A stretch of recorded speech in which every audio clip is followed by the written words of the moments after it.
Hi, I'm Aqua and welcome to Cobb TV.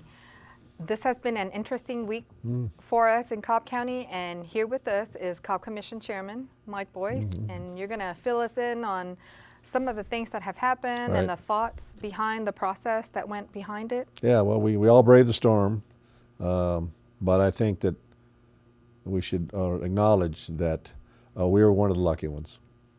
The concern starting on Saturday was the direction that the storm would ultimately follow. And Mother Nature has its own compass. It doesn't tie into our Cobb County website, and we were very concerned that a shift in either direction of 15 or 20 miles would have devastating impact. So the emergency management team got together on Thursday to talk about the way ahead for the weekend. And then on Sunday night, we made the call once we had a pretty definitive direction of the direction that the hurricane was going to follow up through this part of Georgia to close the government. But I think it's a bigger factor there was Governor Deal made a really, really tough but courageous decision to close the state governments for 2 days and declare a state of emergency for the whole state. And I thought that in this time, this is not the time to play politics. This is the time to get behind the governor. So we were inclined from almost the start to go ahead and follow the closing of our government for 2 days. But we didn't want to do it prematurely because, as you know, we had the very important Board of Commissioners meeting on Tuesday where we're going to be discussing a number of significant issues, including the budget for 2018 and the 2040 plan. But Tuesday night, we made the call not to meet at work on Monday. And then on Monday morning, we all gathered back together here. And I heard a very, very ominous brief from the EMA director about the impact of the storm. And so we made the call very early on Monday morning not to have the government on Tuesday. And again, that was to support the governor, get behind him. But just as importantly, I didn't want people to think that we were going to use this storm as a way to ram through the 2018 budget and the 2040 plan. Because the reality is that everyone does not get their information from one source today. They get it from multiple sources. And we do the best that we can to touch all those sources. But there clearly would have been people that would have shown up here, not shown up on Tuesday, not realizing the government was open because we didn't find a way to communicate with them. And that would have created an optic all of its own that we were trying to hide something by using the storm as a cover for that. So between the governor's decision, the brief from the EMA director about the impact of the storm, particularly with life-threatening issues, and for the general overall openness and transparency that I'm espousing for this government, we decided to go ahead and change everything to later in the month. The new board hearing will now be on Friday, September 22nd at 10 o'clock. And I think it's also important to know that I worked with all the commissioners by phone and text and email, and they quickly came to a unanimous decision to move the meeting from the 12th of September to the 22nd. That decision was reached in a matter of minutes. So my hats off to the commissioners for working on that and realizing the importance of coming back together in a timely fashion so that we can again address this very issue. The reason I didn't want to put all my eggs in one basket by just forgetting, canceling the morning meeting on the 12th is that if we had not come to an agreement on the budget by the night of the 26th, then we'd almost be in the same boat we were in when we didn't pass the millage rate back in July, and I didn't want to have that happen. So we agreed to meet on Friday the 22nd.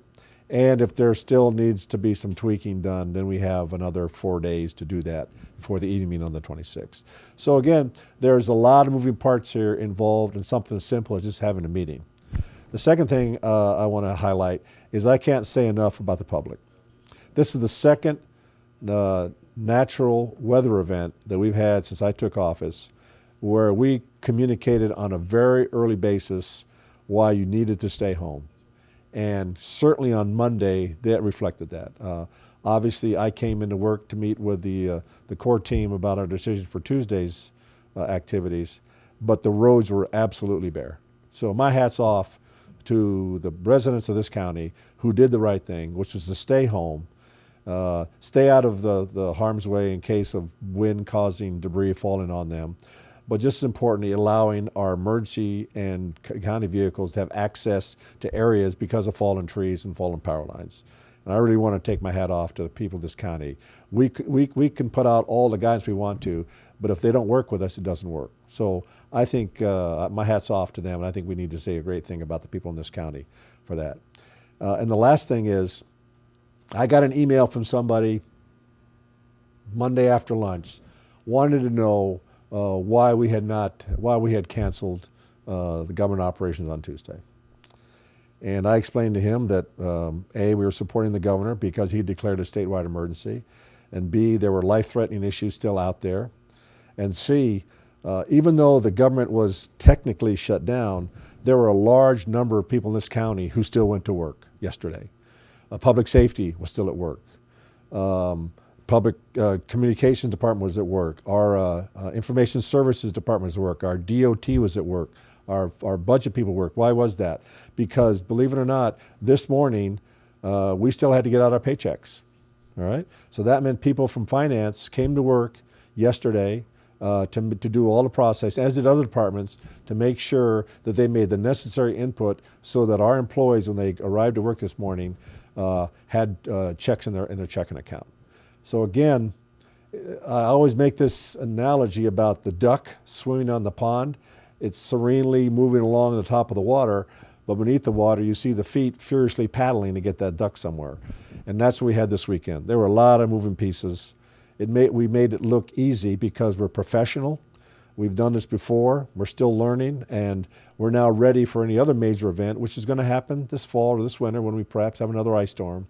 But every time we learn better and how to do this better. And again, this is a team working together, a public-private partnership, actually public-public, because we are reflective of the power of the people and we work for them.